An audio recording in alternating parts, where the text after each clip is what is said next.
और चलिए लखनऊ से बड़ी खबर का रुख कर लेते हैं। लखनऊ में ब्लैक फंगस के मरीजों की संख्या में इजाफा देखने को मिल रहा है। राजधानी में मरीजों की संख्या बढ़कर अब 24 हो चुकी है। एसजीपीजीआई से 12 डॉक्टरों को निगरानी समिति में शामिल किया गया। पिछले 3 दिनों में लखनऊ में 2 मरीजों की मौत हो चुकी है। 5 गंभीर मरीजों का केजीएमयू में इलाज चल रहा है। मुख्यमंत्री योगी ने स्वास्थ्य विभाग को नए दिशा निर्देश दिए। तो ब्लैक फंगस के मामले अब धीरे धीरे बढ़ने लगे हैं।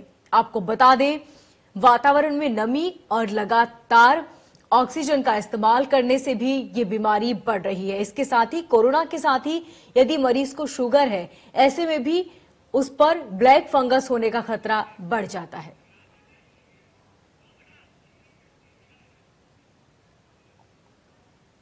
तो क्या है ब्लैक फंगस? कोरोना एक ब्लैक फंगस जैसी एक बीमारी है। जिन लोगों को पहले से कोई बीमारी होती है या सांस के जरिए कोई प्रॉब्लम होती है, ऐसे में ये बीमारी का होना और भी ज्यादा बढ़ जाता है।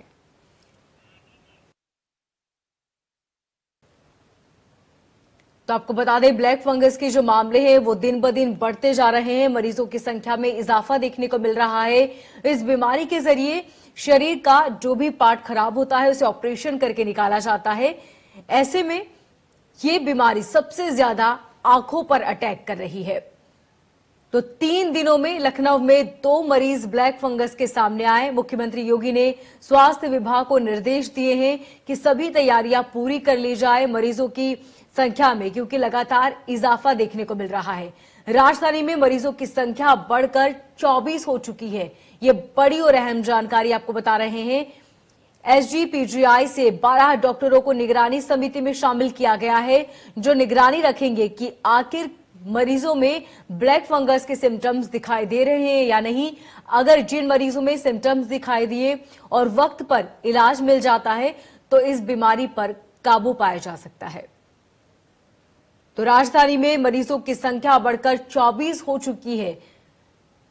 ब्लैक फंगस के मामले दिन ब दिन बढ़ते जा रहे हैं और इस खबर पर ज्यादा जानकारी के लिए हमारे साथ अभिषेक जुड़ चुके हैं। जी अभिषेक, कितने मामले हैं और डॉक्टर्स की जो समिति बनाई गई है उसमें कितने डॉक्टर शामिल होंगे और क्या क्या निगरानी रखी जाएगी?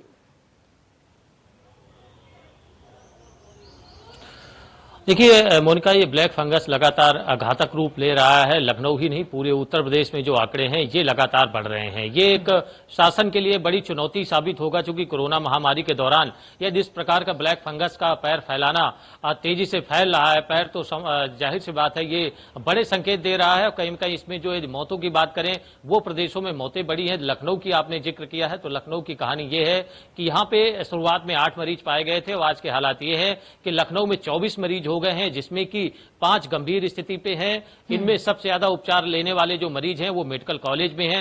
लखनऊ का जो मेडिकल कॉलेज है, चूंकि पहले ही चिकित्सा विभाग ने मेडिकल कॉलेज जितने भी उत्तर प्रदेश के उनको अलर्ट पे रखा था। चूंकि मेडिकल कॉलेज इसलिए सरकार ने इस बार चुना है, चूंकि ब्लैक फंगस में ज्यादातर जो बीमारियां फैलती हैं शरीर के अंगों में, उसको लेके यदि कंट्रोल कर सकता है तो मेडिकल कॉलेज कर सकता है। चूंकि वहां पे जो पैनल होता है, विशेष पैनल होता है और हर विभाग का होता है। आंख का होता है, नाक का होता है, हृदय का होता है, हर प्रकार के जो डॉक्टर होते हैं वो उपस्थित होते हैं। आपने एक सवाल और किया कि आखिरकार इस पैनल में कौन लोग शामिल किए गए हैं। तो मेडिकल जो लखनऊ का जो एसजीपीजीआई कॉलेज है, जिसमें 12 डॉक्टरों को विशेष पैनल के रूप में शामिल किया गया है और ये 12 डॉक्टर प्रदेश के सभी जनपदों की निगरानी रखेंगे और वहां के सीएमओ से और जो मेडिकल कॉलेज या अन्य जो अस्पताल हैं, कोविड अस्पतालों में भी जो चूंकि कुछ मरीज L2 के रूप में जा रहे हैं, उनमें पूरी निगरानी करेंगे, पूरी सलाह देंगे लोगों को किस प्रकार से उपचार से बचाना है, कौन सी दवाइयां समय पे मौजूद होनी है। ये सारी चीजों के लिए व्यवस्था जरूर जारी कर दी गई है। हालांकि सभी मेडिकल कॉलेज अलर्ट पे रख दिए गए हैं, लेकिन यदि अभी की बात करें, हालातों की बात करें, तो हालातों में उत्तर प्रदेश में 100 के ऊपर ये आंकड़ा पहुंच चुका है और जो कि चिंता का विषय बना हुआ है। और जो टीमें लगाई गई हैं वो जरूर लगा दी गई हैं देखरेख में। मुख्यमंत्री ने खुद इसमें संज्ञान लिया और स्वयं कह दिया है कि आखिरकार जो ब्लैक फंगस के मरीज हैं उनके तीमारदारों को किसी प्रकार की दिक्कत नहीं होनी चाहिए, उनका पूरा उपचार करना चाहिए। लेकिन इन सब के बीच जो बड़ी खबर ये आ आ रही है कि इन 3 दिनों में लखनऊ में जो ब्लैक फंगस में लगने वाला इंजेक्शन है वो मार्केट में उपलब्ध नहीं है। ये एक बड़ी चिंता का विषय है स्थानीय नागरिकों के लिए, जिला प्रशासन के लिए। मेडिकल स्टोरों की बात करें तो उनका मानना यह है कि ये पहले इंजेक्शन उपयोग में नहीं होता था, जिसके चलते हम लोग इसको नहीं खरीदते थे।